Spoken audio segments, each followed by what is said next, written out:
안녕하세요. 위더스 특허사무소의 문동철 변리사입니다. 오늘은 교수 방법, 즉 가르치는 방법에 대해서도 특허를 받을 수 있는지에 대해서 설명을 드리도록 하겠습니다. 교수 방법에 대해서는 특허를 받을 수 없다고 알고 계시는 분들이 많으신데요. 원칙적으로는 맞는 말이지만 교수 방법이라고 해서 전혀 특허를 받을 수 없는 것은 아닙니다.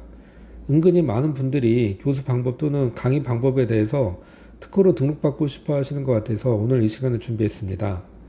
이 시간에는 교수 방법이 특허의 대상인지, 다시 말해서 교수 방법이 특허법상의 발명에 해당하는지에 대해서 먼저 설명을 드리고, 특허의 대상이 아니라면 어떻게 해야 등록을 받을 수 있는지에 대해서 설명을 드리도록 하겠습니다.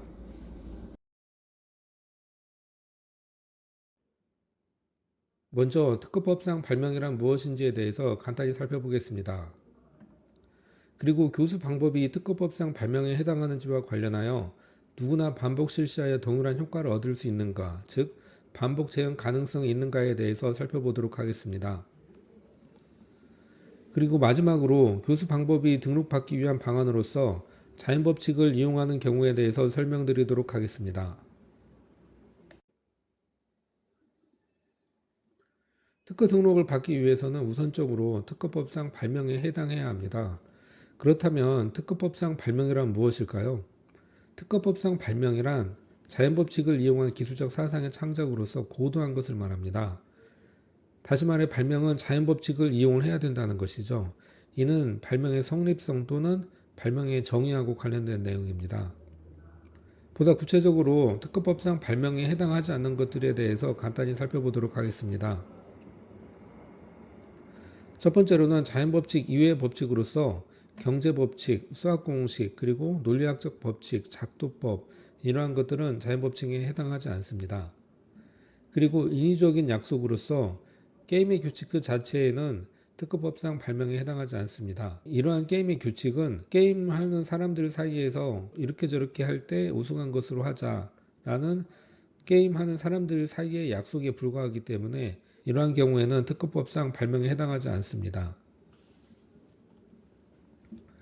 그리고 세 번째로는 인간의 정신활동, 예를 들면 영업계획 그 자체, 교수방법 그 자체, 금융보험제도 그 자체, 과세제도 그 자체 등은 특허법상 발명에 해당하지 않습니다. 다시 말해서 교수방법 또는 강의방법 그 자체는 원칙적으로 특허법상 발명으로 인정이 되지 않습니다.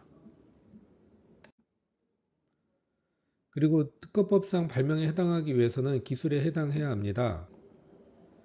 그래서 해당 발명을 반복하여 실시하더라도 동일한 효과를 얻을 수 있어야 합니다.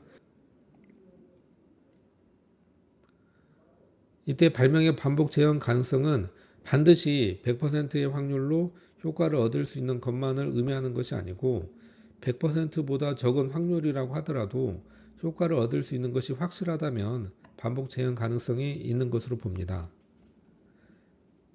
그리고 누구나 반복 실시할 수 있어야 하는데요. 예를 들면 동일한 강의 컨텐츠를 강의하는 사람에 따라서 전달력이 달라진다면 그러한 강의 방법은 특허를 받을 수 없게 됩니다. 왜냐하면 이러한 경우에는 누구나 반복 실시할 수 있는 경우가 아니기 때문이죠. 그리고 발명은 기능이 아닌 기술입니다. 여기에서 기술이란 누가 하더라도 동일한 결과를 얻을 수 있는 경우를 말하는 것이고, 이때의 기능이라는 것은 숙달된 사람이 하면 되고 초보자가 하면 안 되거나 효과가 달라지는 경우라면 기능이라고 보아서 발명으로 인정이 되지 않을 수 있습니다. 자신만의 강의 스킬을 타인이 사용하지 못하도록 하고 싶어서 특허 등록을 받고자 하시는 분들이 계시는데, 동일한 강의 컨텐츠를 강의하는 사람에 따라서 전달력이 달라진다면 이는 저작권으로 보호받는 것은 변론으로 하더라도 그러한 강의 방법은 특허를 받을 수 없다고 이해하시면 되겠습니다.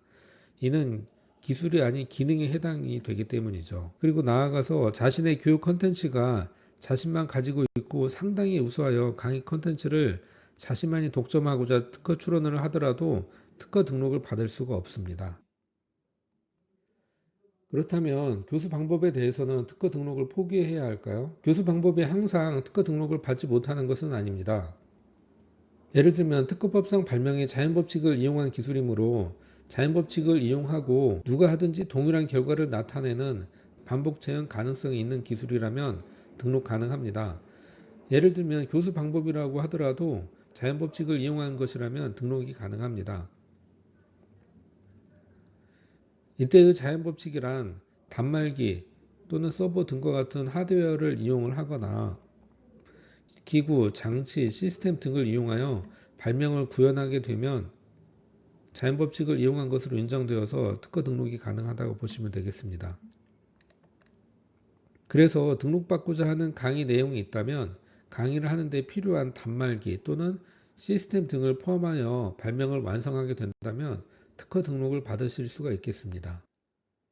오늘 말씀드린 내용을 간단히 요약하자면 교수 방법 그 자체는 자연법칙을 이용한 것이 아니므로 원칙적으로 특허법상의 발명에 해당하지 않아 등록을 받을 수가 없습니다.